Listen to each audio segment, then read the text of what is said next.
Are you a humble person? That is a really difficult question to answer. Because if you say, yes, I am humble, quite humble, well, suddenly you don't seem humble at all. But yet God commands humility to be upon us.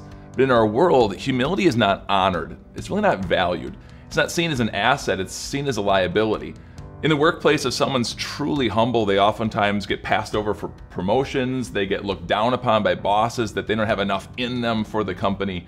And look at the sports teams. Someone who is truly humble doesn't make Sports Center, doesn't make captain of the football team or the volleyball team. They get passed over and passed by. But yet God commands to us to be humble. And we see that in Philippians chapter 2, verse 3. In humility, consider others better than yourselves. Man, that is a tough command. To consider others better than ourselves, that I need to get pushed down and be a punching bag. This entire week, we're going to be looking at finding joy in the difficult commands of God. And today, looking at joy in humility. Now, how can we do that? How can you truly value someone over you who's mean and rude to you? Maybe you've got a teacher who's just phoning it in. He doesn't care about the class, he doesn't care about you. How do you value him above yourself? Maybe in your workplace, you've got a rude boss or a nasty coworker. How do you value them above you? See, Jesus is only asking you to do what he himself does. And we see that in verses 7 and 8, also in Philippians 2.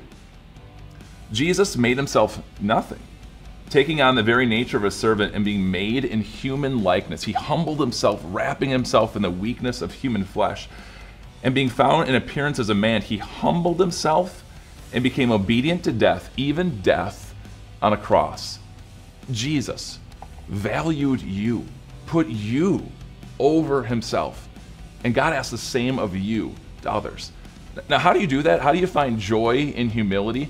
When God asks you to be humble, it does not mean he's asking you to be a punching bag, to be beat up, or have no self-value or worth. You have value. Christ gave you value in his love, in his forgiveness poured into you. You can stand as a confident Christian, thankful for what Christ has done for you. It doesn't mean you're pushed down. It means that you, in humility, can raise others up. It's not about you thinking less of yourself. It's about you thinking about others more. And that is how you find joy in humility. How have you helped others in humility? How have you raised other people up to show them that they can have joy in humility?